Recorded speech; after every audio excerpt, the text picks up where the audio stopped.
Hi, I'm Elizabeth Gaines. Welcome to Euroz Hartleys Finding the Front, and I'm looking forward to speaking to you shortly.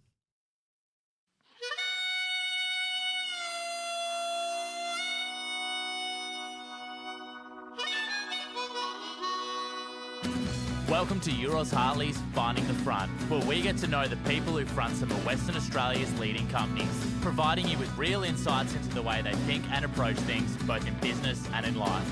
So get the volume adjusted in your car or your headphones sorted and settle in for a great story.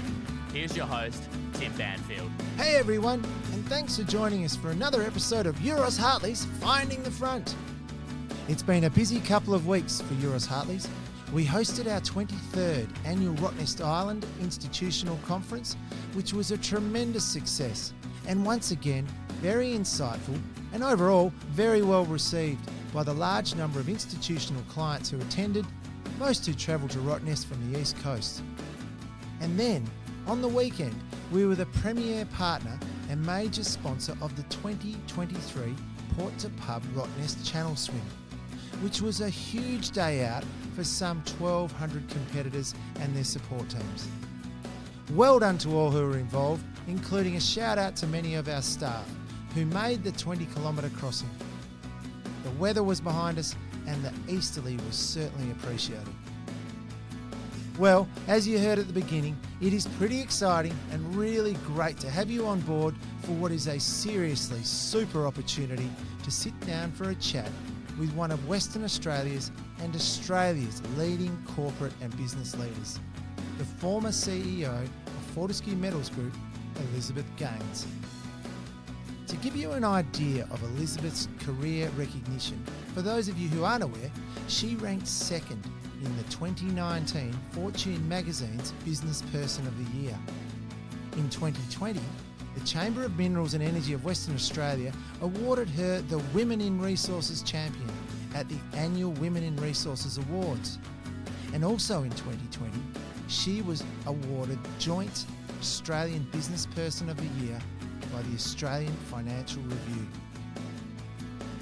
This podcast provides our listeners with a superb opportunity to hear about Elizabeth's background on where she grew up in far northern and country WA, her close family environment, through to a diversified international corporate career, and experiences she has gained over many years at the top that delivers some amazing insights and captivating listening.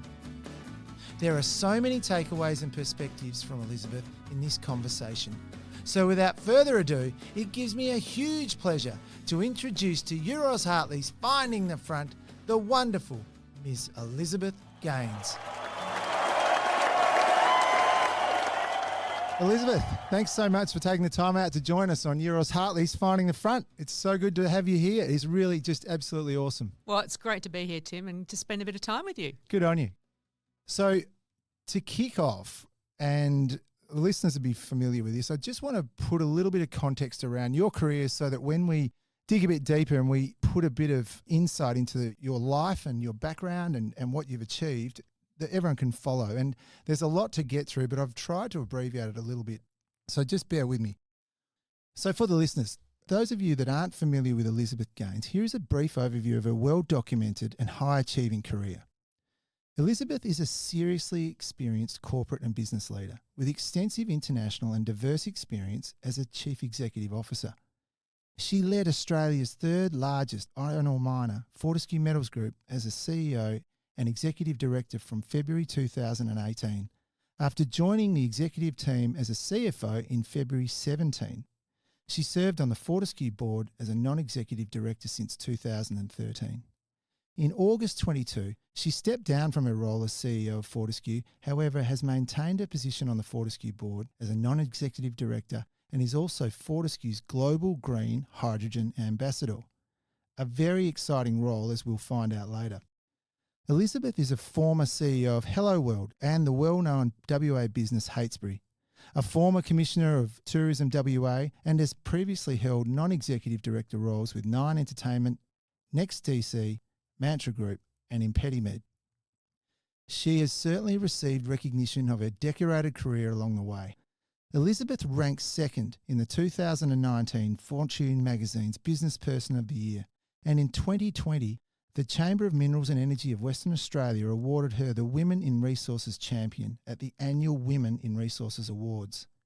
In 2020, she was also awarded Joint Australian Businessperson of the Year by the Australian Financial Review.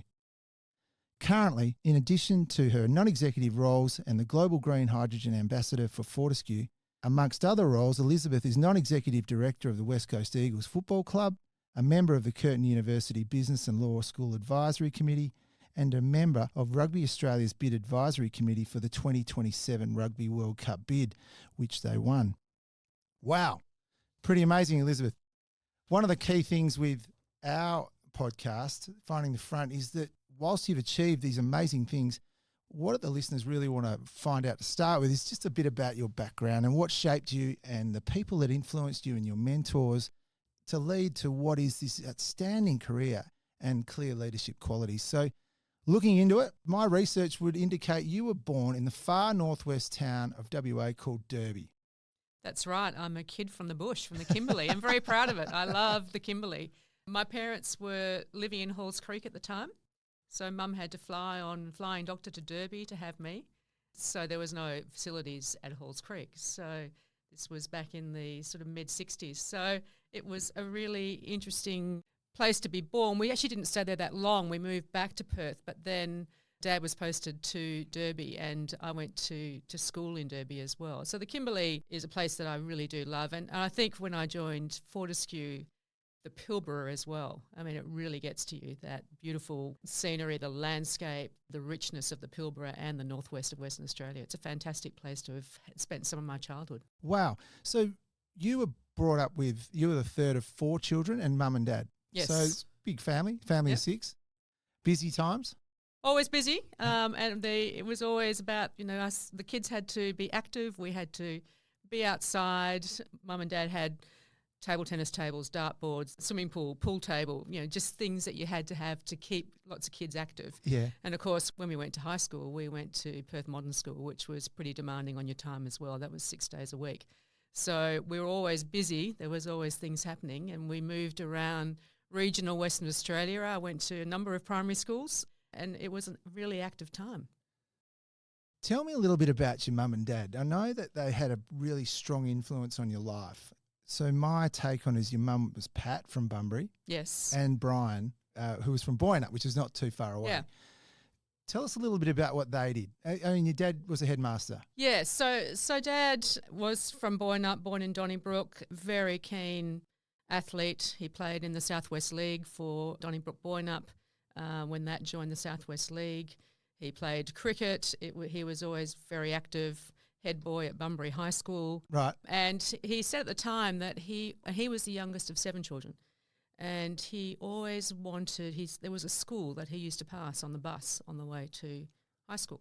And he said, one day I want to be the headmaster of a little country school like that. So it was something that he at a young age decided he wanted to do. He then went to Claremont Teachers College and later to UWA. And he was the youngest ever headmaster, I think, appointed at the age of 27 to Halls Creek. Took Mum and at the time 2 children, and I was born while they were there, off to Halls Creek. And for Mum coming from Bunbury, yes, that was a huge move. And Dad later went on after a number of years in regional centres. He ended up running and modernising what was the School of the Air to become distance education.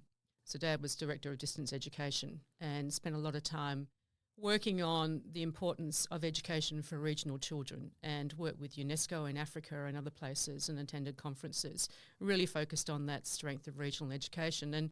And with Mum, she was a really talented musician. She was a very good pianist. But she left school, as women did in those days. She had 4 children, fairly young. Yes. And she actually went to university after she had 4 of us. So she's a really good role model in the context of the importance of education, and Mum decided later on in her 30s to go to university and get a degree. I was reading actually about that, and there was a fantastic article written by Sean Smith in the Western Australian back in 2017 interviewing yourself, your sister Jo and your sister Alison.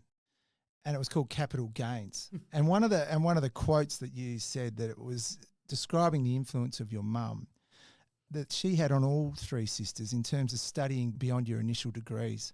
And that clearly has shone out in terms of what you have gone on to do. With your primary schooling, you went to 5 schools? Yes. And then settled back in Perth, and then you were awarded a scholarship to Perth Modern School. I was the third of the family to get a scholarship to Perth Modern. So Alison got a scholarship to Perth Modern, and then my brother Bruce, and then I was absolutely under the pressure, sweating on it. At 11 years of age, are you going to get accepted into Perth Modern? It became a really big thing, and of course my younger sister Jo, it was even a bigger deal for her. I think we're one of only 2 families of all 4 siblings who had music scholarships to Perth Jo Modern was School. really sweating. She was really sweating. Yeah. Gosh. and the music talent did tend to dilute through the family, dare I say it. So Alison was very musically talented, and then Bruce. And anyway, so we went to Perth Modern School, which a fantastic school, and obviously Perth Mod has an amazing reputation, and today is the young people going through Perth Modern School and the achievements they have are just incredible.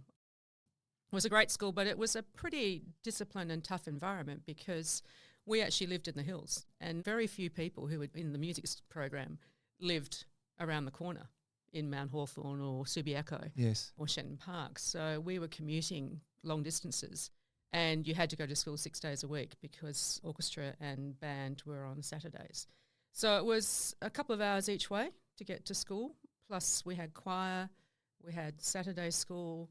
It was a very disciplined environment, and I think that did instill in all of us actually our work ethic. And there's not one of us that don't work hard and have that discipline, I think, as I said, from that time when we were at Perth Modern School in particular. Where did this love of music come from? So did you grow up with your mum playing and your dad playing, and it just sort of washed over you all the time and you got into it? And the power of music has clearly had an influence on your life. It has. I love music, and people often talk about what's one of man's greatest inventions, and for me, I always come back to music. And you think about the complexity of some of the music that was written centuries ago. It's quite incredible. I just find music, and people often say, well, you did music, how did you end up going down the commerce, more sort of, I guess, enumerate path? But I've always said that there's quite a lot of commonality between music and numbers. And if you think about a musical chord, first, third and fifth, that's a bit like a musical formula. So I've always said that there's some linkages between music and people who have that strong sense of numeracy, I guess. But music's been really important. Mum, as I mentioned earlier, she was a fantastic pianist. I mean, she did a lot of the exams for the Royal College of London. And when we were living in Derby and other places in regional Western Australia, if there wasn't a school choir, even though at the time my mum wasn't a qualified teacher, she would actually get the school choir going. And I vividly remember at Derby just getting this mixture of kids like from, all over the Kimberleys, and these kids belting out these songs, and mum, being the leading the choir. So, the power of music, and I think where it can transport you and it brings people together. Sport and music, I mean, I guess they're 2 of my sort of great loves and passions. Fantastic. Concentrating on music for 2 seconds. I know you've had this amazing scholarship opportunity through Perth Mod. What was your favourite instrument? Well, I played the French horn. Okay. So for your listeners, it explain wasn't necessarily my first choice of instrument. So you go along as a 12-year-old and you do 3 days of exams in Subiaco Town Hall, and there's about 300 of you. And there's 30 places at Perth Mod, and there was 30 places at Churchlands. Then if you get through that, you're invited along to an interview, and you're 12, and you go into this interview on your own. And I had put down as my first choice of instrument, because I did piano, and piano wasn't one of the instruments because you don't have piano in it. So I think I put flute and then saxophone, and they said, we have students who've applied who have been playing those instruments in primary school, so you'll be starting without any experience. So choose another instrument. So I'm 12 years of age, and I'm thinking about this, and our next door neighbour played in the WA Symphony Orchestra, and he played French horn. By chance. By chance. So I said, French horn, good idea. So there I was as when I started school, and for the French horn players, and if anyone's familiar with some brass instruments, the only part of the instrument we got for the first sort of 3 to 6 months was the mouthpiece, because unless you could play the mouthpiece part of the instrument, then you didn't get the whole instrument. So in our household, we had Alison was violin, my brother was tuba, so another big instrument. I played French horn, and my sister Jo played trombone. So practice time was quite interesting. Gosh, your mum and dad must have been patient. Well, our neighbours were pretty patient They were patient too. So with that background in music, we often ask on Finding the Front, how did you know what you wanted to do when you were leaving school? And when you're immersed in this culture and the discipline around it, you chose to take a different tack. And you went on to do a Bachelor of Commerce at Curtin. Now, could you just, because there's lots of listeners that have children that are going through that phase, or they're actually going through it, right? And they're looking at, well, what do I do and what causes me to take a chosen path? And how did it work out for you? Well, I was really lucky. And I do think about this today with young people who are trying to decide what course might they do or what career might they choose. And I was really lucky to have strong mentoring from my parents, and that was really important. And I think for all four of us, we ended up choosing career paths that were well suited to us and our personalities. We didn't all do the same thing. And for me, I'd always had a pretty strong bent towards, I guess, numbers, math, logic. I sort of liked that part of it. And I'm pretty sure at 13 I said, I want a job where I can work overseas. I made that decision very early on that I really wanted to be able to have something that I could take those skills and I could travel.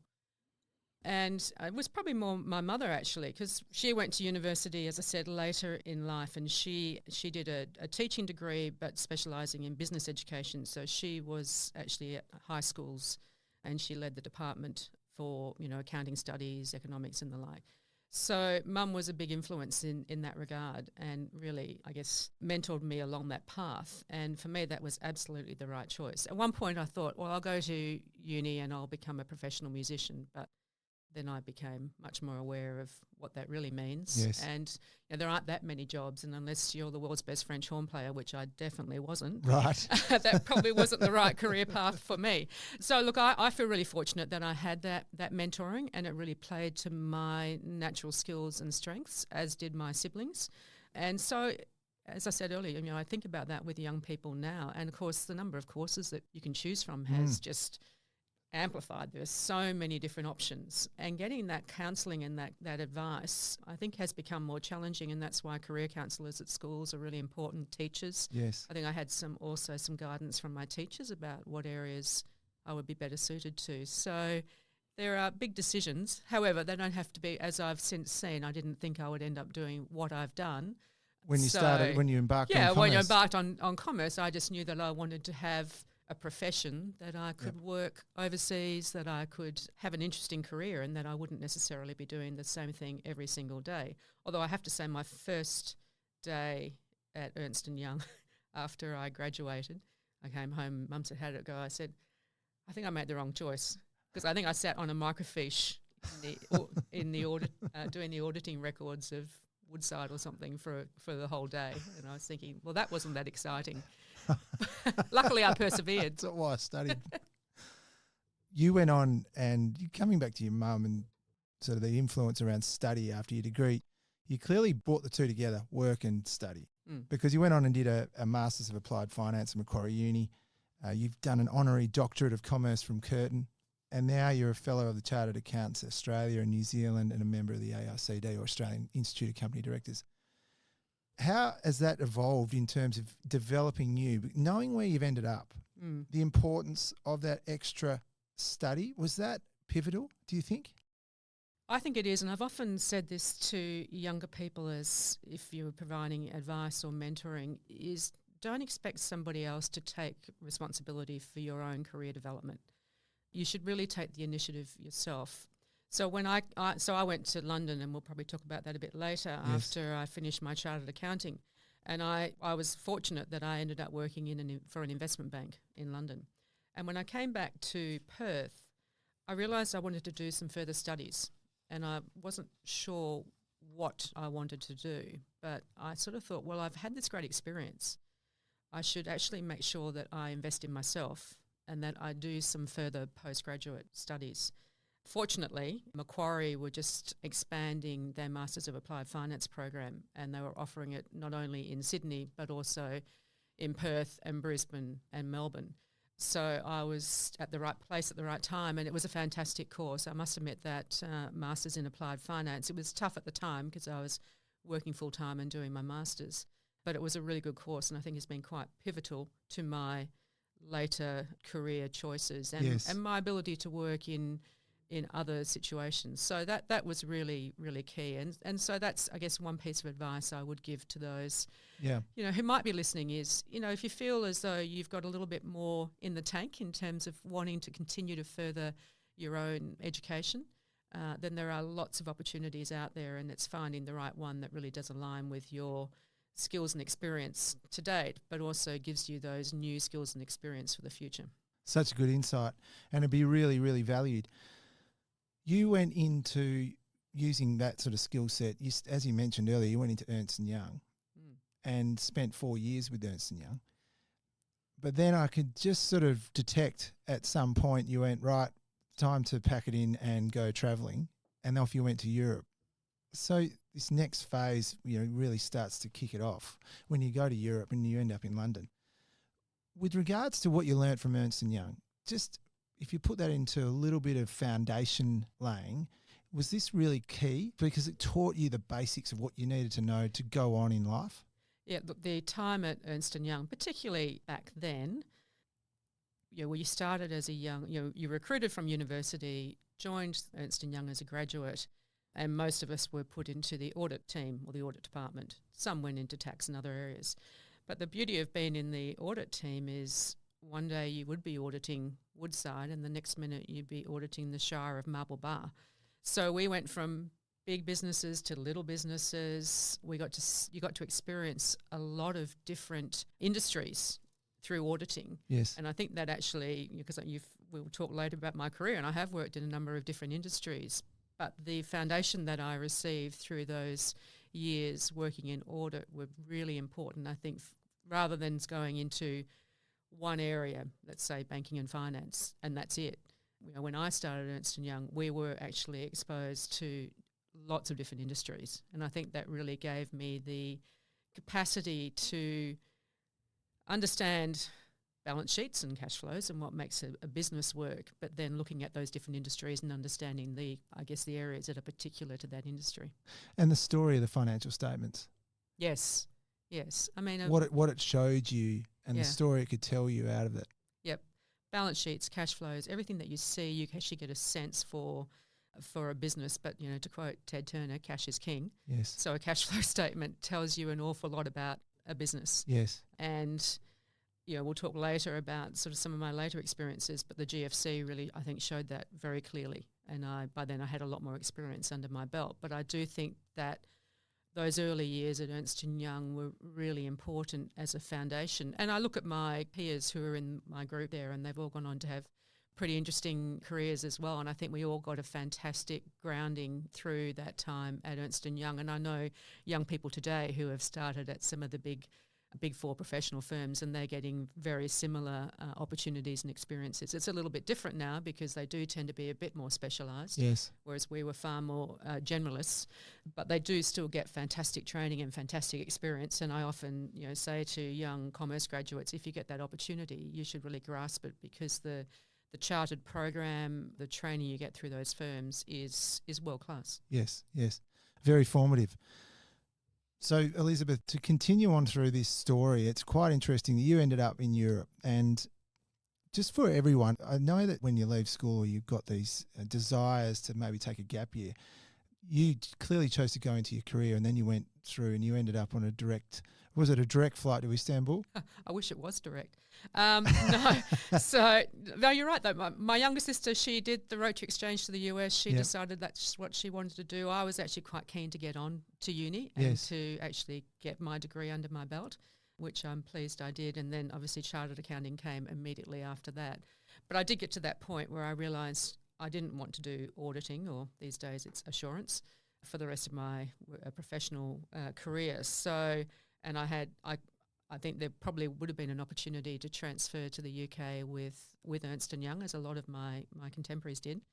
But I made the decision, no, I wanted to have a bit more of an experience. So one-way ticket to Istanbul via Pakistan, I think. Right. It was an interesting flight.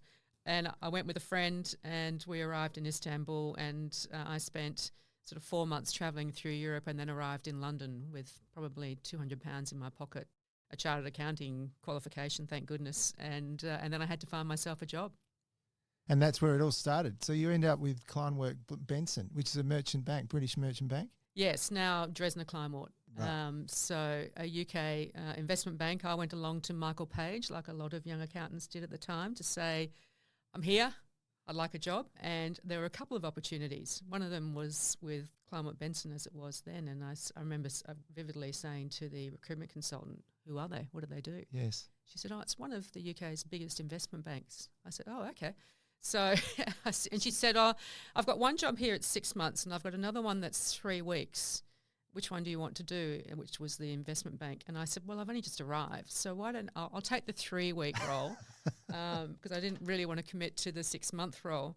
And after 3 weeks, I was turning up every Monday and no one asked me to leave. So long story short is they offered me a permanent role, and I ended up staying with Kleinworts for 5 years. 5 which years. was a fantastic experience. Unlike, some of my peers would do 6 months here and 6 months there, I actually stayed with the one organisation for that time. So if you look at that particular experience along with your EY experience, you're then starting to set yourself up with a pretty strong foundation in the merchant banking and the audit space. So London was a fantastic experience. Would you look back and say, well, that was just a must-do in my career? You really took a lot out of it?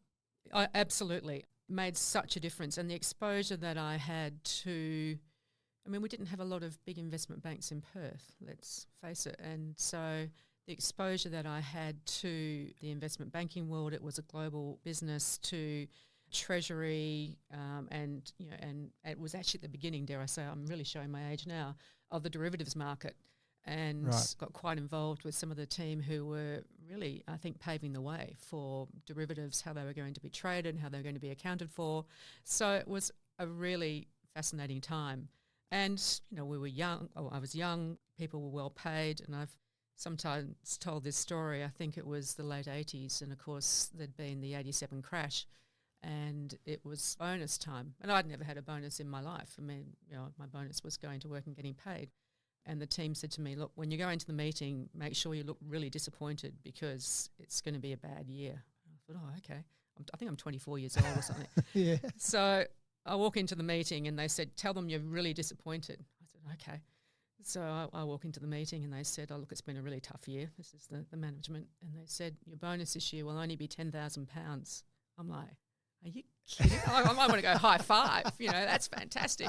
But of course, you had to sort of do it's a bit disappointing. But it was just a different experience. It was a different, interesting time in terms of the UK economy, global economy post the 87 crash, but fascinating. And when I did come back to Perth, and eventually there was that pull to come back to Perth, I then stayed in the banking area and during a time when Bank West was going through the sale to Bank of Scotland and the listing on the ASX. So that was just, and with my experience, I think that was one of the reasons why I ended up in the role that I did. With Bank West. So that was the next stage. So, you came back and you were with senior manager of investor relations with Bank West. Yeah.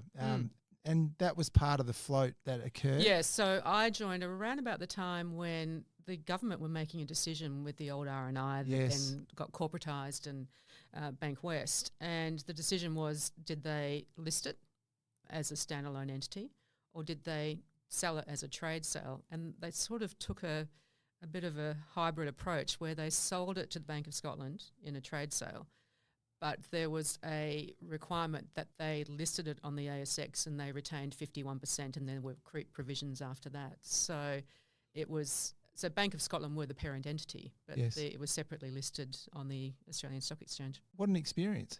It was a really interesting time. Yeah. And there was a lot of work at the bank, and with my experience because of working in the financial sector in the UK and reporting requirements to Bank of England and all those other issues. It was just great timing in the context of having returned from the UK. Yeah, sure. So if we just move slightly to the left field, you're moving along well with your career, and at that point, I know a very influential person in your life pops onto the scene. We're around 1995, and your husband, Kevin, arrives. How did you meet Kev? Well, Kevin was the Chief Information Officer at Bankwest. So we met at work in what people probably think is a bit of a cliche, but we did meet at work. Yeah, well, I mean, you've been married for, 24 years? 24 years, yes. Yep. 24 of Kevin's happiest years.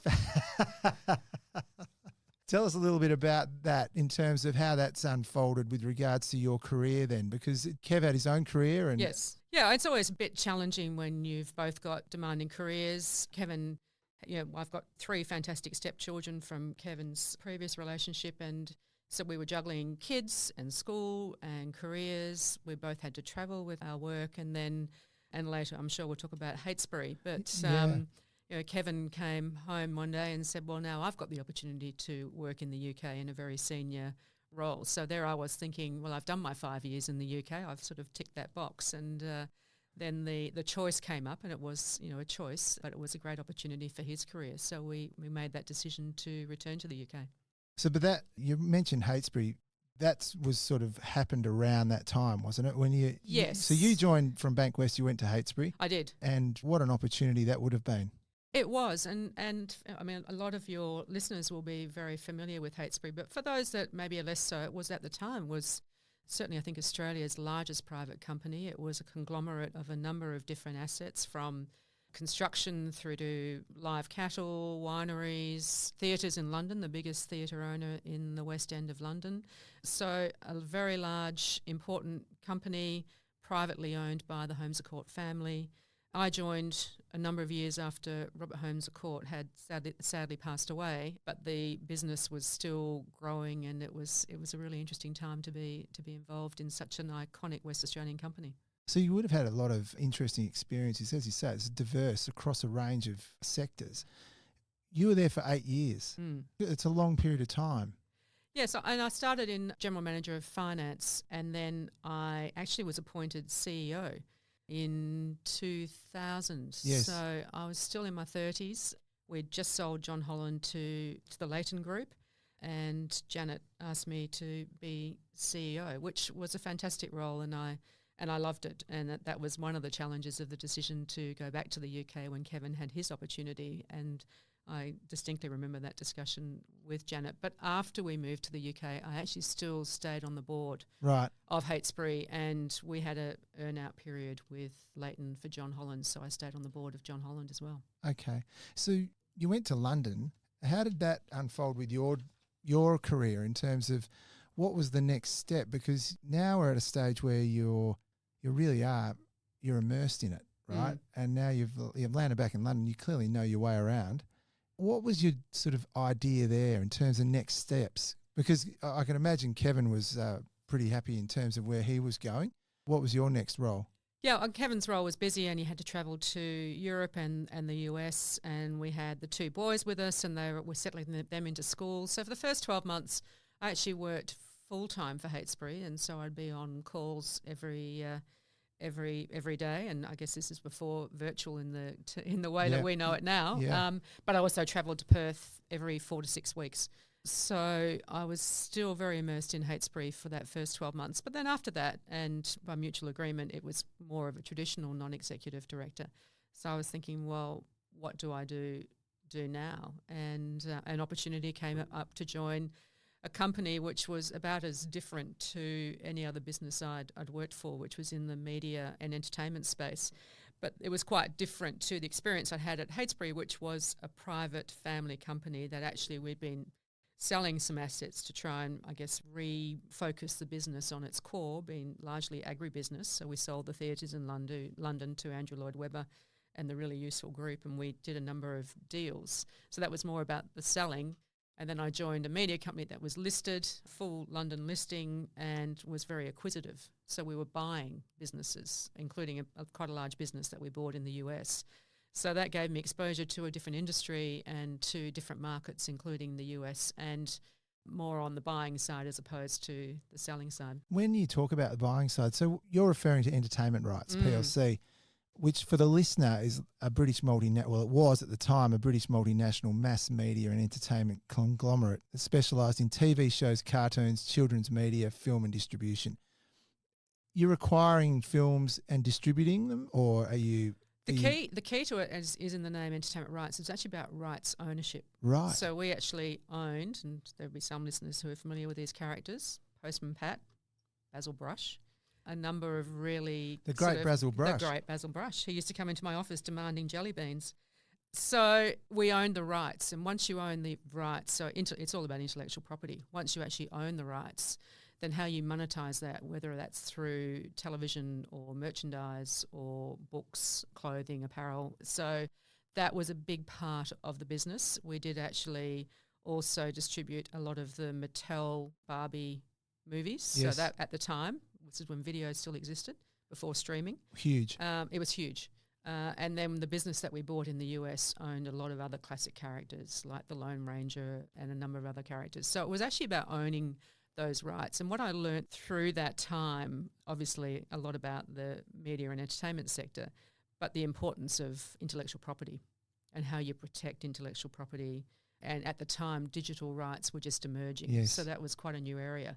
And people were really starting to understand the importance of not giving away rights that later might have other ways of being monetised. And it was a fascinating time, really interesting business and a growing business. It ended up in the hands of private equity, so that company no longer exists. But as I said, the first part of my role there, we had to do due diligence on the Muppets. So there I was in Los Angeles in Jim Henson's old studio doing due diligence on the Muppets. And interestingly enough, we didn't end up buying it, even though at one point we were the front runner, because there was an issue with Kermit's IP ownership. Right. Of all the things Kermit had and if you don't have with. Kermit, then you wouldn't buy the company. What about those two guys that sit in the top? The two, whole time? yeah. I think those guys were actually, you could have definitely bought them. Even Miss Piggy was okay, but without Kermit, it wasn't worth $100 million US. Put it that way. The things you learn. The whole issue around rights is absolute importance now. Yes. You're seeing it. I mean, the search for rights for content through the pay TV streaming companies. You know, you're seeing it now. Do you feel like it's sort of just evolved further and it's just a natural progression? Well, I think it's become a really important part of media more broadly, but it's probably, I mean, I'm not as close to it as I was then, but it's that rights ownership and the fact there's so much content now, it's a little bit more diluted than, for example, owning the rights to, I think Disney make $1 billion a year from Winnie the Pooh. And there's been a long-running battle with the heirs of A.A. Milne over the rights ownership to Winnie the Pooh. So there's aspects of it that have huge amounts of value. I think in a more commoditised world of streaming, probably less about merchandising rights and other rights. But particularly in that kids, and that was specifically why we focused on kids, because that's where there's a lot of value. You think of Bluey, right? Bluey's such a huge program. I'm sure the rights to that are very well protected. But intellectual property goes obviously way beyond just media. If I look at some of the work we've been doing at Fortescue with developing new technologies, key to that is actually making sure we've got the intellectual property that supports those new technologies is well protected. Patents. Yes, patents, trademarks, other ways of protecting intellectual property. Sure. Well, for the listener, you can see that as we go, Elizabeth's skill set is growing and it's becoming more and more diversified. So we've just covered off on rights for mass media and entertainment. We've gone through diverse sectors of a private company. We've talked about audit. Well, the next step for Elizabeth was in travel. And you're still in London when Hello World started, or did you come back for that? No, so which I know is formerly Jet Set. Yes. Travel World, and might be worth just explaining this because it's another step in where we're going to get to with Fortescue.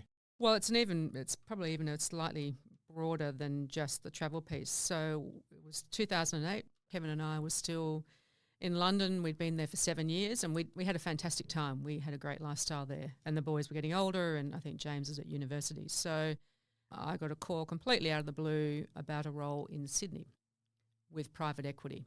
And private equity, CVC, one of the big UK private equity groups, who had an office in Sydney, they had just bought MFS, or the Stella Group from MFS. So Stella Group was part of, which was a Queensland company.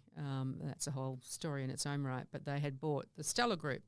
And it had been a pretty quick, so this was 2008, the GFC hadn't quite happened yet. There were lots of deals still being done.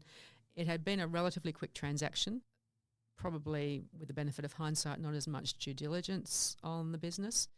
But CVC had acquired it. They were looking for a global CFO because the Stella Group had assets in the UK, South Africa, New Zealand, the US, Australia, across travel and hospitality. Right. And a long story short, I came over for an interview. The role was offered to me.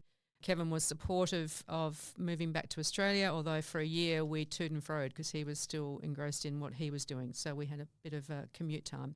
And I joined CVC Private Equity and the Stella Group as the global CFO, just about the time that the GFC had hit. And like a lot of private equity stories at that time, it was heavily leveraged, so a lot of debt. How do you deal with the debt? As a general rule, when you're going into this sort of situation and the debt is large, the markets are going against you, equity capital is not easy to come by, interest rates potentially rising or decreasing, whichever way you want to look at it. It's all about cash and cash flow. And fortunately, the hospitality side of the business, which was the Mantra Group that we ended up listing separately, yes, very strong cash flows, albeit the GFC had an impact on obviously consumers and appetite. Yeah, and buying behaviours. Travel was the same. Travel went through a challenging time, but the businesses themselves are actually good businesses. It was just that the debt through the private equity transaction, and at the time UBS had intended to syndicate the debt. The syndication markets closed, so they were left holding the debt. So we ended up working literally, I think, 7 days a week, nearly 24 hours a day, to restructure.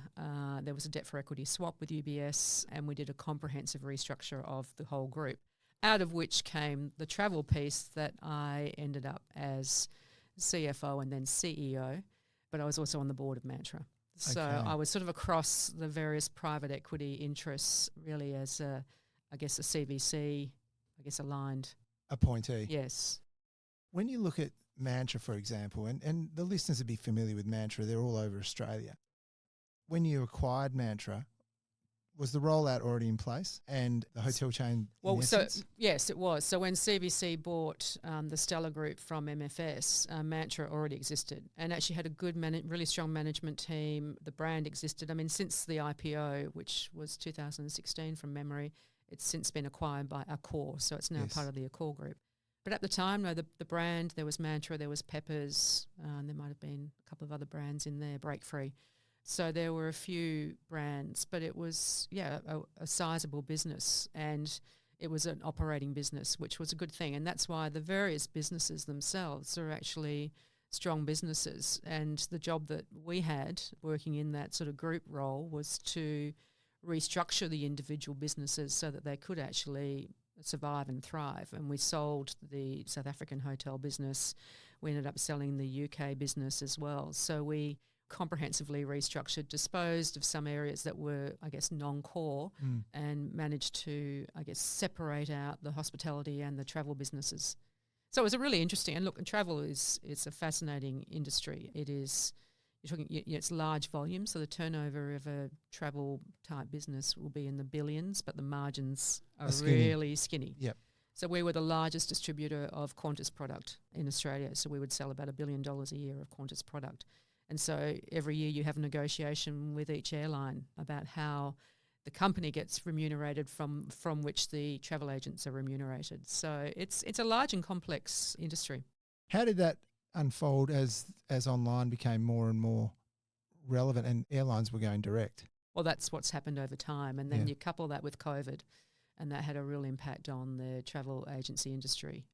It's good to see some of my contacts that I still have in the industry, that there's The ones that had a strong business to start with are actually starting to re-emerge and actually are really, really busy.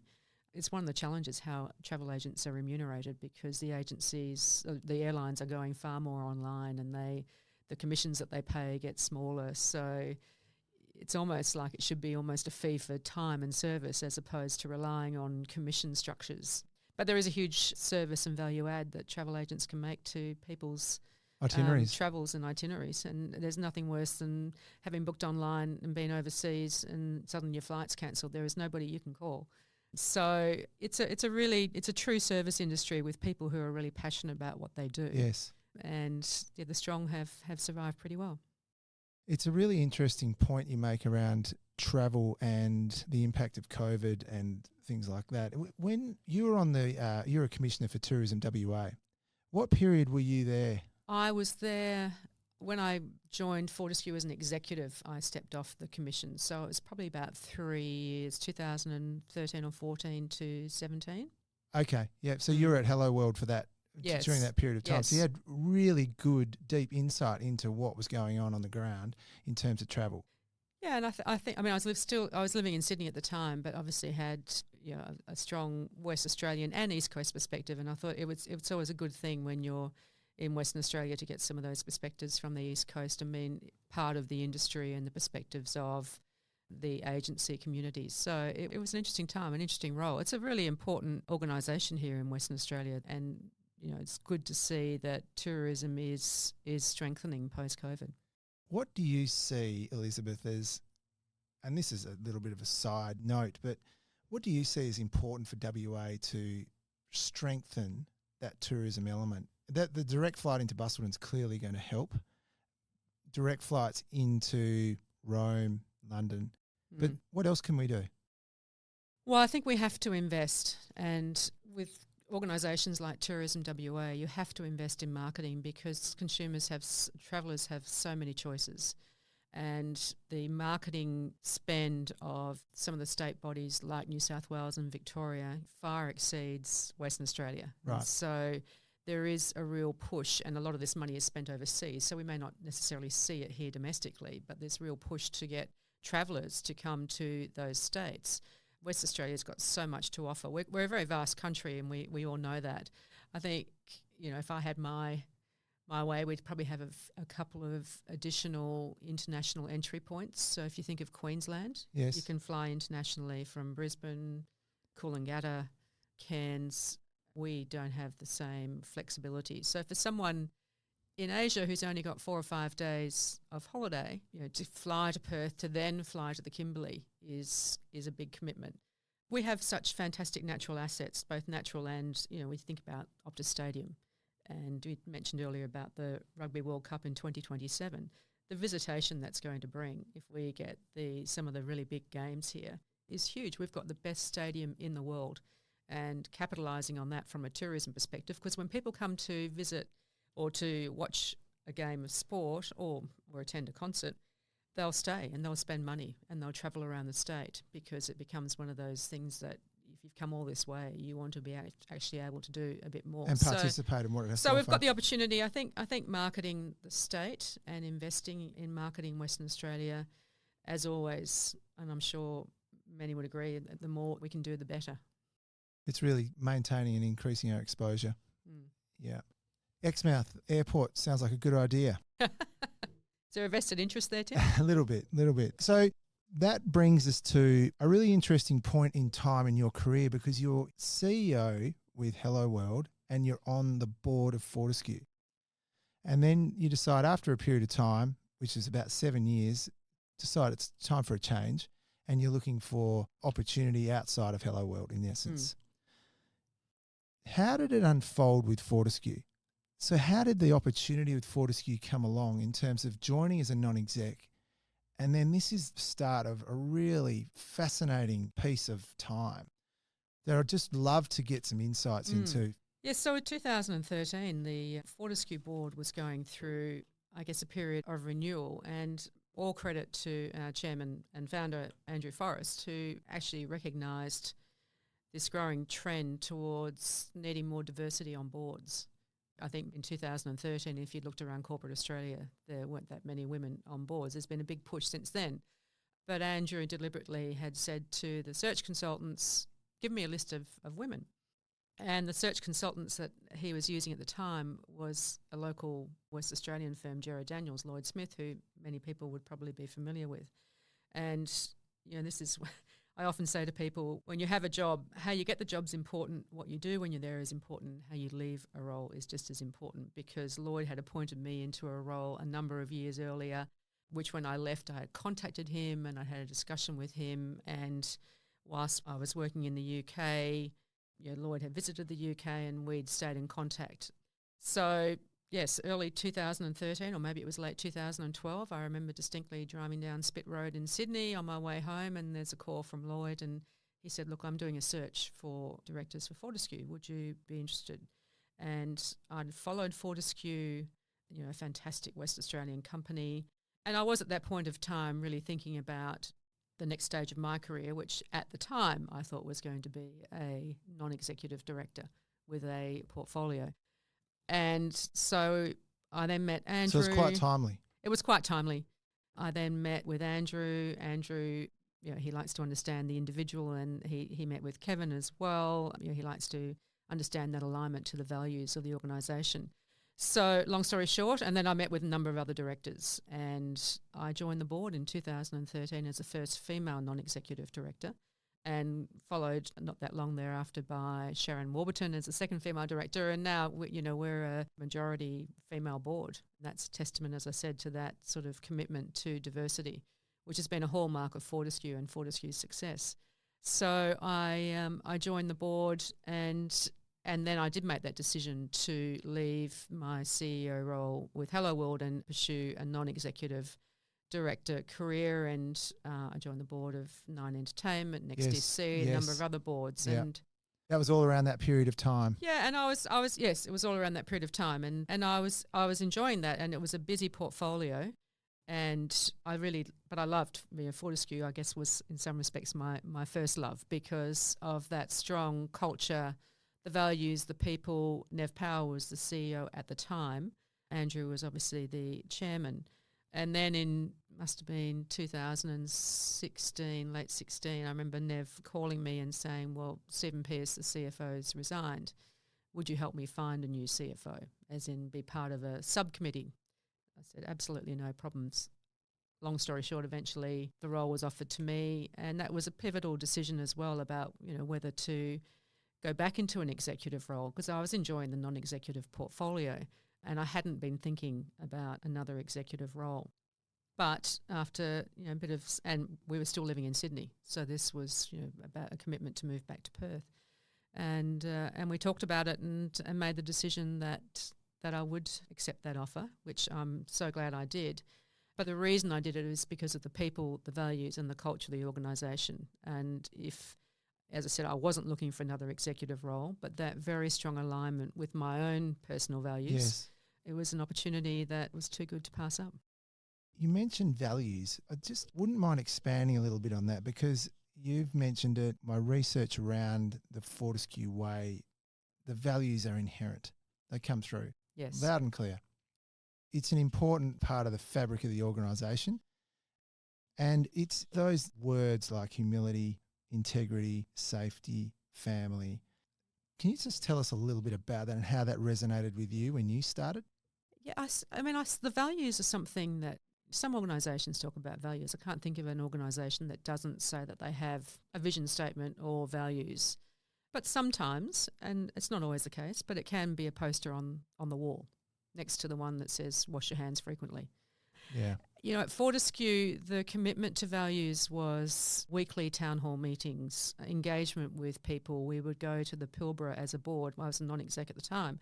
And it was genuine. This wasn't like, well, here's a separate area for the board. They won't mingle with the team up in the Pilbara. But it wasn't like that at all. It was, everybody is part of the Fortescue family. There is no hierarchy. There is no bureaucracy. There's appropriate governance. There's all the things you would expect, but there's no offices. It's all open plan. The CEO sits right in the middle of the office, and people can walk up at any time. So that creates those values. If you communicate in an authentic way with people, they feel as though they're part of a team or a family. And acting with integrity really means doing what you say you're going to do. And we've always operated on that basis. Safety, first and foremost, and the focus on safety, it's there every single day, every single minute of the day. But there are other values as well, courage and determination. Because when Fortescue started, there were a lot of skeptics who said that Andrew and the team, I wasn't involved back in 2008, but who said, well, they're not going to be able to achieve this. They won't get a railway built, the port infrastructure. They won't get the mining in time to generate cash flow, given the debt that had been taken on to fund that construction. So there was plenty of skeptics. But the reality is that with courage and determination and a huge amount of hard work and initiative, empowering others, they achieved what others thought was impossible. So without those values that really underpinned the very early stages. And the interesting thing with values, because at that time you had to do those things because that was about survival. Now we're a very large organisation generating significant returns, not only for our shareholders but for the West Australian and the Australian economy. But those values are still just as relevant today, all of those values. And as you build the workforce is under your guidance, it was some 17,000. So those values were something that people could reflect on and refer to and align with on an everyday basis. Yes. And is that part of that internal culture that you were able to generate? And that is, and it's about communicating regularly and engaging with people regularly. You actually have to be disciplined at it. So the weekly town hall meetings, for example, where people either gather around in Perth or it's streamed to the sites in the Pilbara. You need to communicate with people. And, if you've said it once, say it again and say it again. Never take for granted that people are aligned necessarily. You actually have to have those conversations and you have to be authentic in what you do and what you say. And so it's a very big part that our internal communications to that large workforce, to me, are just as important as our external communications. Yes. Well, thanks for sharing that. It's very, very interesting. So you were appointed CEO in February 2018 and you were the very few women CEOs appointed at the time. How did that feel? I mean, when we look back, Elizabeth, and I put it into context of where you came from in terms of your upbringing, your mum and dad and the way they influenced you, the encouragement to continue to study, your love of music, then across this diverse range of career platforms that have enabled you to get to this point, you didn't know if you wanted to go back into an executive role, and now here you are being appointed CEO of the third force in Australian iron ore, Western Australian iron ore, Australian iron ore. So how did it feel? I'd be lying if I said you don't have moments where it feels incredibly daunting. And I think I often say this particularly to women. We are the first to doubt ourselves, to say, dare I say it, a bloke might say, yeah, no problems, I can do that. I think women have this natural instinct to say, oh, I don't know, not sure. And you get the butterflies in the stomach and think, can you do this? So, of course, you have those moments, and I've had them on various parts of my career and moving around the world. But that's the time where you have to dig deep. And you dig deep and you back yourself and you say, of course, I can do this. I've been asked to step up and do this and I can do it. And you have to trust your own instincts, your own experience. You have to be authentic to who you are, not to the previous CEO. I'm never going to be like Nev. We're all different. I was only the third CEO of Fortescue. But you do have to dig deep and say, yes, I can do this, and have that belief that you are able to step up into the role that is it is a high profile role, but in the context of being one of the few female CEOs in the ASX, that's a bit that's still frustrating because when I was appointed, that's the key of the headlines is a woman being appointed to run an ASX top 10 or 20 company. And probably at the time there were more CEOs on the ASX with the name Andrew, Peter or John than there were women. And that is still the case. And it could take another 40 or 50 years before we see parity at an executive level. And I think there's been a lot of progress made with boards, getting better gender balance. But when you look at the C-suite, CEOs and others in ASX and other even private companies, we haven't made the same progress. And so we're still at that same position where women CEOs and a woman being appointed the CEO of a large company is the genesis of the story as opposed to the individual. And the skill set that you bring with you. That to me at the time, the appointment, your appointment seems to just flow on with your appointment to the board, CFO, and then CEO. Tell us a little bit about Andrew and the character that makes him make these decisions and how he sees it. Because you said he was an early adopter of, for example, a diversified board, gender balance. Where did he fit into this in terms of, I'm sure he said to you, right, you've got this. Absolutely. No, you've got this and I'm behind you. Yeah, the support of Andrew has been fundamental to even me taking on the role. Yeah, and I think one of the benefits of the fact that I had been on the board and then as CFO, clearly I was a pretty well-known entity by then. And I think we both recognised that strong alignment with the culture and the values of the organisation. And I'd been involved already for 5 years, so I had a good sense of the business. And Andrew has been incredibly supportive of my journey throughout my time at Fortescue. And I think there's, both of us come from, I guess, the bush. There were some similarities in a connection. And a connection there. And, Andrew's not only been committed to diversity in the gender sense, but I think in providing opportunity to everybody. And I think about our vocational training and employment centres where we take kids from the Kimberleys and the Pilbara, and after a 6-week training course, they're given a guaranteed job in the mining industry with Fortescue. And I've met so many people whose lives have been changed by just that opportunity that someone saw in them, that if you gave them this 6-week training, and sometimes it can be for really practical things like actually getting a driver's license and the practical skills you need to be able to work on a mine site. That's been life-changing to so many people. And likewise for me, my journey and that support that I've had has been life-changing. Wow. So for the listener, here you are in this role and we all go to work, but your day would involve getting up in the morning, seeing a fluctuating iron ore price, workplace health and safety, the management of some 17,000 people, maintaining your vital customer network, building infrastructure, the automation of trains, trucks, ships, infrastructure around all that. All this as an example, and then leading in the Fortescue way, highlights that you had a very demanding role. So how do you approach that? Mentally, when you get up, you go, right, well, today this is what I'm concentrating on, or you clearly would have to rely on a pretty amazing team. Oh, absolutely. And any person who implies that they've been able to achieve all of this by themselves is talking nonsense, because it takes a team. Yep. And you have to have, it's a team throughout the organisation. This is not, we often, I used to say it's a star team. It's not a team of stars. It's the team that makes it happen. But it is a diverse, the thing about mining, and some people may not know, but it's 24 hours a day, 365 days a year. Yes. You don't stop for Christmas Day or Good Friday or any other holiday. So it's very demanding. There are people working, as I said, 24 hours a day. When it comes to health and safety, to me, when people would say to me, what keeps you awake at night, the only thing that kept me awake at night is worrying that somebody might be injured or even worse at work.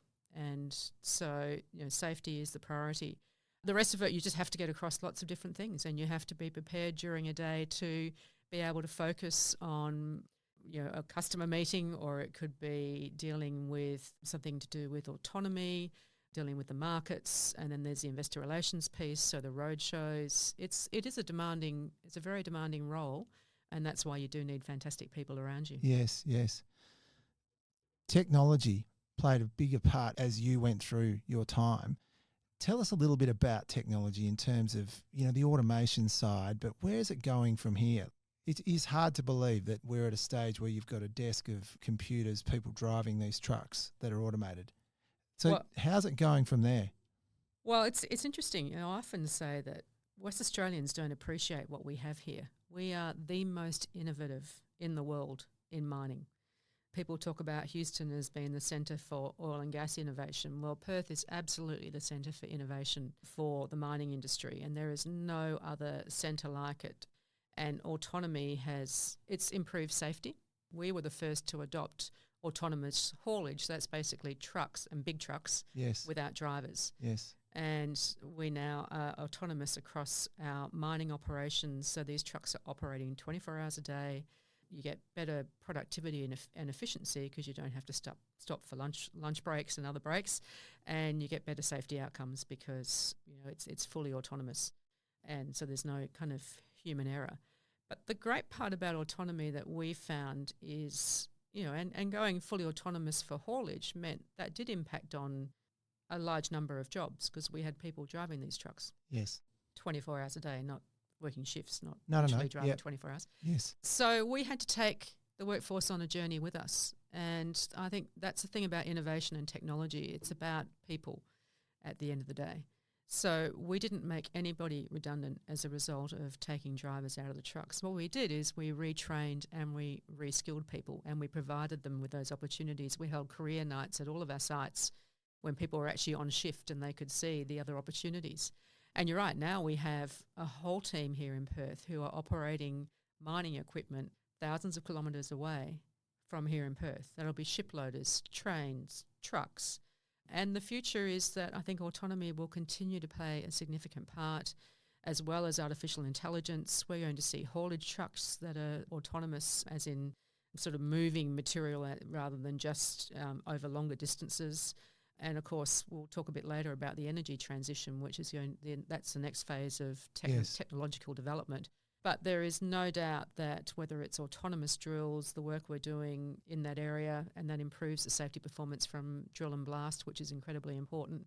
So there's more and more opportunity for technology to play a significant part. And there's, people think of mining about not quite shovels, but excavators and dirt. And the reality is it is far more about high tech than it is about high vis. It's a bit of both, but the high tech piece of it and the centre of excellence we have here in Western Australia, I guess I think probably we should do more as a state to really harness that innovation and to showcase it globally, because we have world leaders here in technology, particularly around mining and autonomy. And it's being picked up, I'm sure, through the other mining countries such as the States that are looking at our technology and embracing it. Well, the next mission to Mars, NASA are looking at some of the remote technology that we're using for that next mission. Yes. So yes. It just goes to show that we are Speaks absolutely volumes. moving the needle. Yeah, yeah. You touched on it, but Fortescue is diversifying into a renewable energy and a resource company. Now, you've seen through that period of time as CEO, and you decided, well, it's time for a transition to occur, would probably be the best way to describe it. How did you think about that in light of green? So for the listeners, give us a bit of perspective from your side and what you were seeing, because we would love to know what you were seeing that demonstrated your, I suppose, approach to a transition when you're in this role. Yeah, well, look, I think if I take a little bit of a step back, there is no doubt that climate change is real and that the world is currently not on track to meet the targets that were set under the Paris Agreement, which is for global warming of no more than 1.5 degrees. In fact, we're going to exceed that if we stay on the current path. So, and I guess it's part of the entrepreneurial vision of a chairman like Andrew. He sort of looks a decade out and has realised what the world is going to look like in a decade's time. And there will be an accelerated transition to green energy. There has to be. Right. The planet is cooking, it is warming, and we have to actually do more. And that realisation, I think, is already occurring. We're seeing, obviously, challenges around the security of supply of energy. If you look at the Ukraine conflict and the impact that's had in Europe on the supply of gas and other forms of energy to countries like Germany, who have relied on being able to access energy from places like Russia. You've seen the cost of oil skyrocket. And on the East Coast here in Australia, people are facing 20% increases in energy bills. So we're already seeing the impact of that volatility on energy. And Fortescue has really led the way in our commitment to eliminating emissions from our mining operations. It's a big commitment. So we made a decision as a management team, and this wasn't something that was dictated to us. This was a decision we made as a management team to be bold and to say that we will look to eliminate emissions from mining by 2030. Yes. And to do that, we actually have to eliminate the use of diesel and gas and any other fossil fuel in our mining operations pretty quickly. We're already in 2023. So there's a big energy transition happening. It's an exciting time. There's going to be some decision points, some challenges along the way. I kind of saw that opportunity as, we've set that platform. I had that discussion with the chairman about, maybe it's time for me to transition into a different role, and we look to a team that's going to approach it in a different sense to the business that we've seen in the past. Yes, yes. And that FFI part of the business is now growing significantly. It is. So Fortescue Future Industries is the business that's been established to really drive that green energy transition, and across the whole value chain, from the ownership of intellectual property, yes, technology, manufacturing, energy generation and energy distribution. So really across that whole value chain. But it's also supporting Fortescue, the iron ore business, in the efforts to decarbonise, because Fortescue Iron Ore needs the technology that FFI is developing in order for Fortescue to decarbonise and eliminate over 2 million tonnes of CO2 equivalent emissions every year. Which is a lot. Which is a lot. Yep. It's a lot. And we're seeing globally now countries like the US have brought in the Inflation Reduction Act, which is an interesting name for an act that actually supports the energy transition, but the IRA. What that provides enormous subsidies to US producers to transition to green energy and produce green energy and green hydrogen and other forms of green energy. So other countries are recognising the opportunity we have in front of us.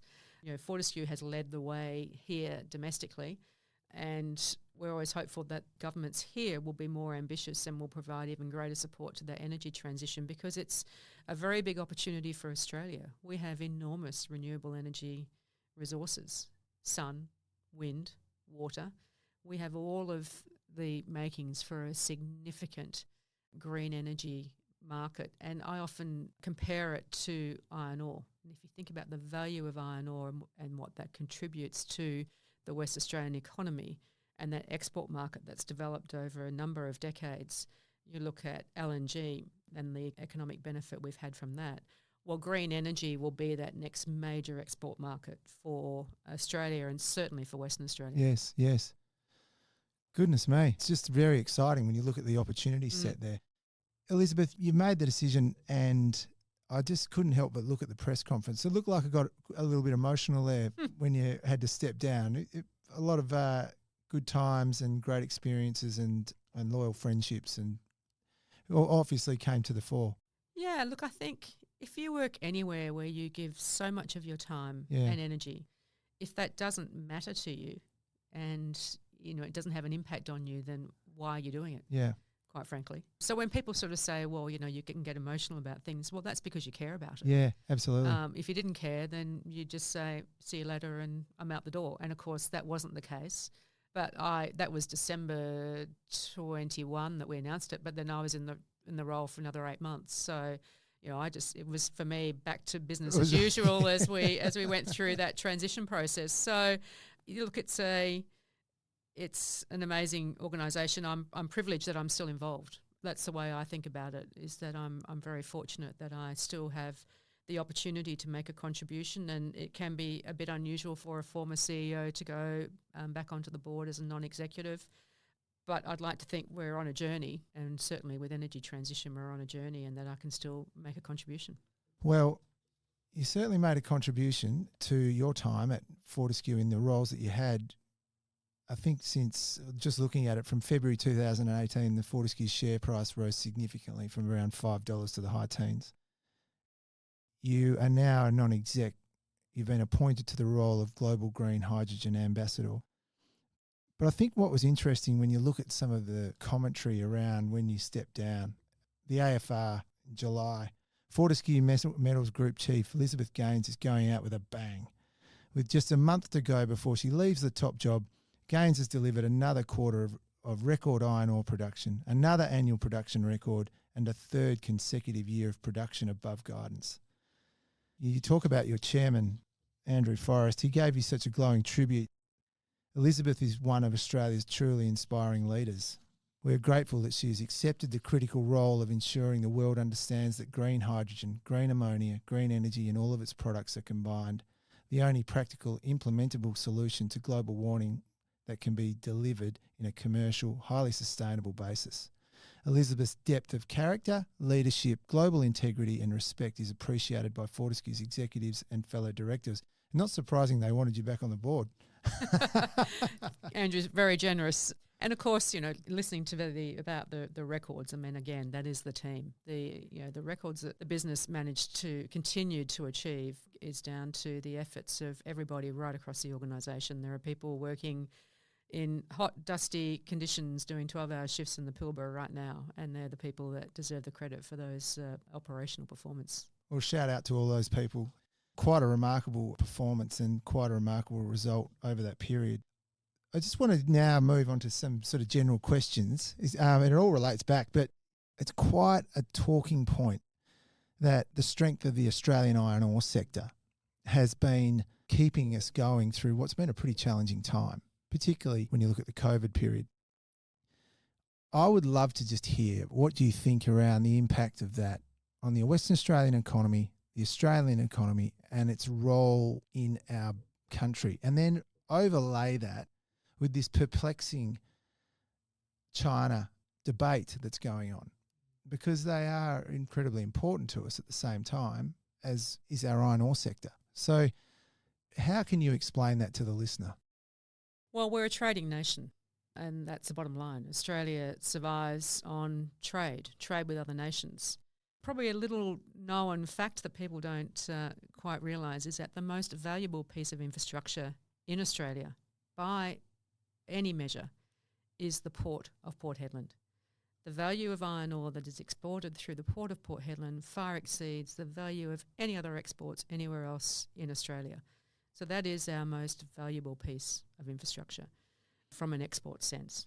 And billions of dollars have been contributed to the state economy in royalties by obviously ourselves, BHP and Rio and others, and obviously to the federal economy through the payment of corporate taxes, and there's the employment of vast numbers of people. So the value of the iron ore sector, and I haven't exactly got the export numbers to hand, but in terms of dollars, we've set records every year for the last 2 or 3 years.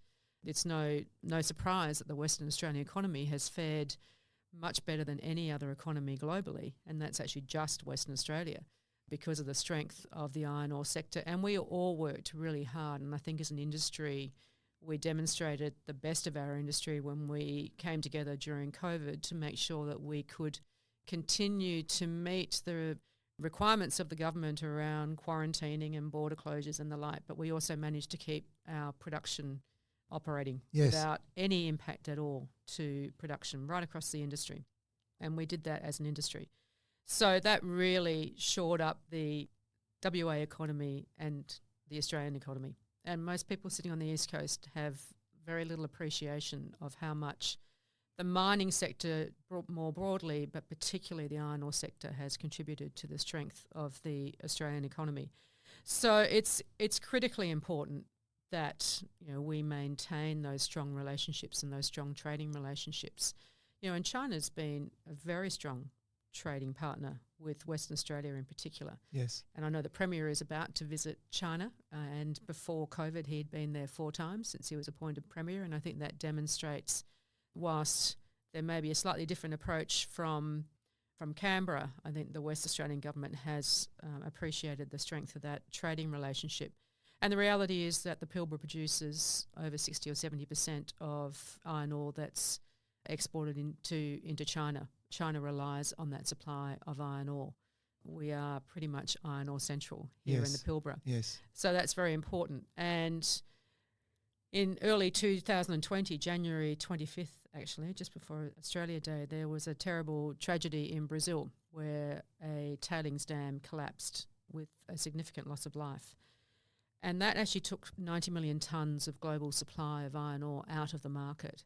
And if you track back the iron ore price, for those of your listeners who are interested in looking at it, you go back to January 2020 and you can see the iron ore price pretty much within 4 or 5 months got back to above $100 a tonne. And that's largely a result of that supply disruption. And that supply has never been replaced. Right. So the market is pretty balanced. There's strong demand and supply it's well structured, but there's not a lot of new supply coming into the market. There is from Fortescue, we have our Iron Bridge magnetite project, which is just about to go into production, having gone through the construction period, and that'll add another 22 million tonnes of high-grade magnetite to the market. So we've got a market now where the iron ore price has been above $100 for 3 years. The domestic economy has been a beneficiary of that strong market, and we continue to see strong demand. And I think China has come out of their COVID lockdown and mandatory lockdowns, and we're seeing very strong demand for iron ore. And more recently, I guess as a result of some of the announcements around the AUKUS deal, President Xi has responded by saying we're going to build a wall of steel. Now, the only thing that's going to build the wall of steel is iron ore. Right. So I think what that indicates is that there will, despite some of the more challenging security type language, there will be strong ongoing demand for iron ore. So not only is China looking at its defence, it also has a commitment to continue to urbanise and to build better housing, better infrastructure, whether that's rail, roads, other airports, other forms of infrastructure. And all of that is steel intensive. And if you then add to that the energy transition, and wind turbines and other pieces of equipment need steel. So I think the outlook for the iron ore sector remains robust, and we are a core supplier of iron ore, and you've had some disruption because Ukraine actually produced iron ore as well. So there's been some disruption, smaller volumes, but some disruption with the Ukraine conflict. Well, thanks for sharing that. How do you think, when you look at Australia, it can leverage itself better on the global stage? You've got a great understanding of international positioning. How do you think Australia as a whole can build on its strengths, make the most of our opportunities? Well, I think I immediately go to the energy transition. This transition to renewable energy, demand for green hydrogen, green ammonia, other forms of renewable energy will grow significantly. We're already seeing demand from countries like Germany who have been impacted by the Ukraine conflict. So the demand is there. We don't have to worry about demand, but there will be a race, and it's a global race, because whilst we have an amazing abundance of renewable energy resources in sun, wind and water, we're not the only country to have those natural attributes. So that's why countries like the United States are putting so much money into the energy transition that they could well accelerate and surpass the natural advantage that Australia has. Right. I mean, we've got very strong trading relationships globally, and certainly in that sort of Asia-Pacific area, we're fairly close to some of those markets that will demand renewable energy, so proximity is an opportunity for us. So really, we need to capitalise on that. And we've got a budget coming up shortly, a federal budget. I think many, myself included, would be urging the federal government to look at to look at what's happening globally with the US incentives. The EU has responded to the Inflation Reduction Act in the US by introducing their own legislation to support the energy transition. Yes. So they're putting real money into this. And for Australia to capitalise on this opportunity, we really need to take some pretty bold steps. Yeah. And we need to be able to put sort of money into this and funding into it and incentivise, because I think there still needs to be an element of incentive, plus there's the regulatory approval framework. So I guess trying to remove some of the red tape so that we can actually take advantage of a once-in-a-lifetime opportunity. And fast track it. Fast track it, absolutely. Yep. Elizabeth, this is something I picked up in terms of your career. There is a saying that your reach should always exceed your grasp. And you've been quoted through life as saying quite regularly, yes, more than saying no. I want to put that in the context of for aspiring women who would like to emulate your achievements and do it the way you've done it and be a part of it. What is the sort of advice that you can give them? You know, there's a lot of aspiring, ambitious women around that would look at you and say, well, gosh, that is just amazing how you've been able to navigate and achieve the way you have. What would you say in terms of some tips, some advice? Well, the advice, we've probably touched on it already, is that sort of saying yes more often than you say no, because like most humans, we're often confronted by change. So when you're doing something, you think, life's pretty balanced, and then an opportunity presents itself. It can be quite easy to say no at the outset or not even really consider that opportunity because that change can be confronting. And I've certainly had that a couple of times in those, I guess, almost sliding door moments, whether it was, going to the one-way ticket to Istanbul or the, Kevin's opportunity to go to the UK or becoming the CFO at Fortescue. It could have been quite easy to say, no, I'm happy being on the board. We're happy in Sydney. So and some of it has to be your own gut and your own instinct. But I think to women in particular, and I said it earlier, it's trying to push away the self-doubt and, where you say, well, can I really do this? And finding that inner strength somehow to really back yourself. And as I said, we've all had it, and anyone who says they haven't, or particularly women, and that imposter syndrome, why me? Why have I got this and why not somebody else? So I think if you can actually make sure that you really find that inner fortitude, you think about the consequences of your decisions. It doesn't mean you say yes to everything, but think about the consequences, but also be open to change. Yes. And, having the support of Kevin, having the support of family is critically important as well. And thinking things through that context and that lens of what does that mean overall. But as a result, I've had an amazing career so far. We've lived all over the world. We've had a fascinating time, and that's largely come from a lot of hard work. By the way, there is no shortcut to hard work. And that is really, I think, has underpinned my whole career, is working really hard, but also taking on those opportunities when others might have said, no, that's too much change. Yes. The harder you work, the luckier you get. Something like that. Gary Player, I think. That's really good insights. You talk about the hard work, and it's a question we often ask, is trying to find that work-life balance. And it's a challenge that I think everyone has to deal with at some point. And there's different ways of approaching it. There's no easy answer. But how have you and Kevin found that working in demanding roles, both of you at different times, and being able to find that balance? Well, I can't actually say that I or we are experts at that. Yeah. I think at times, work has largely dominated our lives.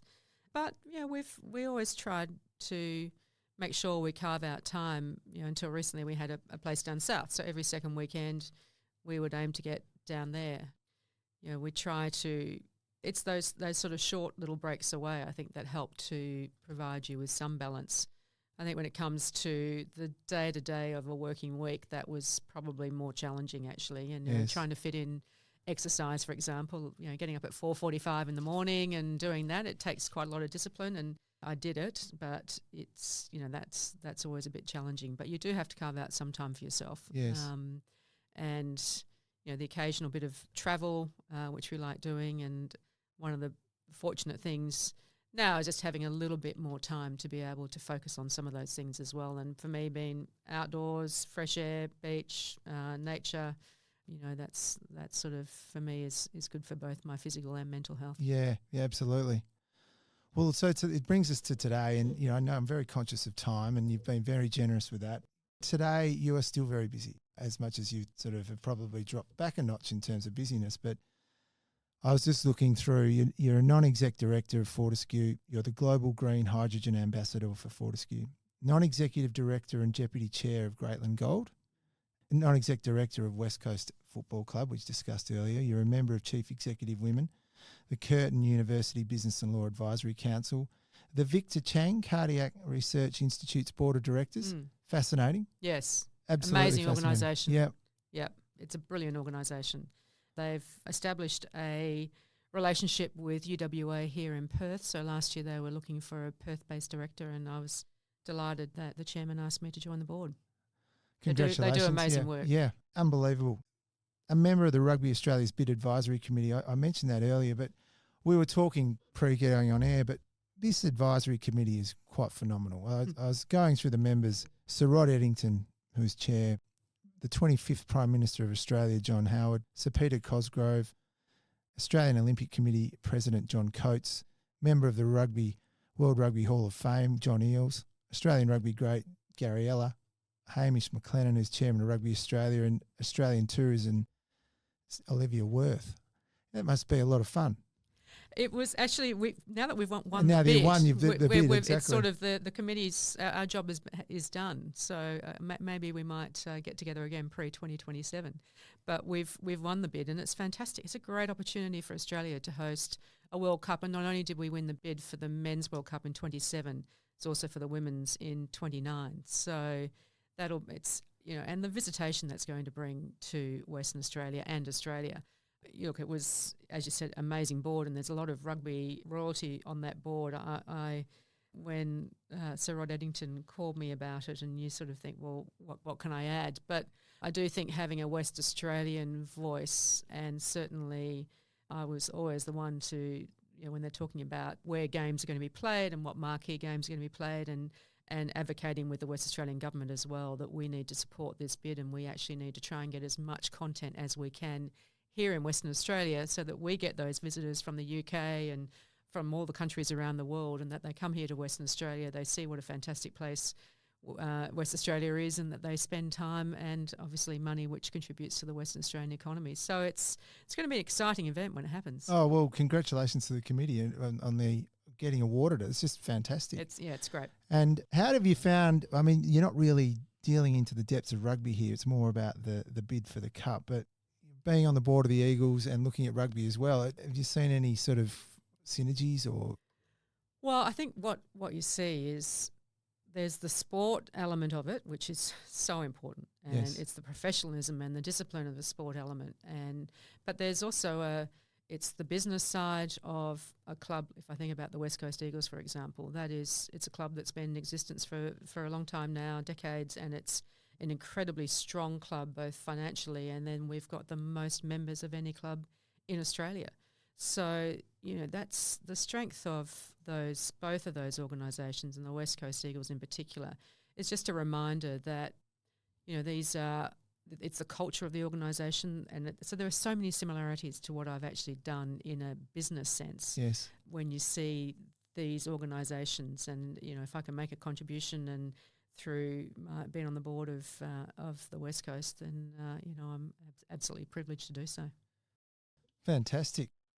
Well, Elizabeth, I really have thoroughly enjoyed this conversation. It's been a wonderful insight into not only your career but your life and the way you approach things and the people that have influenced you. And I think the listeners have really just got an absolute treat about how you go about things and your approaches. So I wanted to just say, look, so on behalf of Euroz Hartleys Finding the Front, I really want to thank you for your time, and it's just great that you've been able to take the time out and join us and share with some of your insights. So, look, we do appreciate it, and thank you.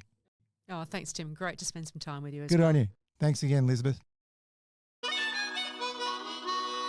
Thanks for listening to Euroz Hartleys Finding the Front. This podcast is for general information purposes only. Please check out eurozhartleys.com for more information. Euroz Hartleys holds Australian Financial Services Licence 230052.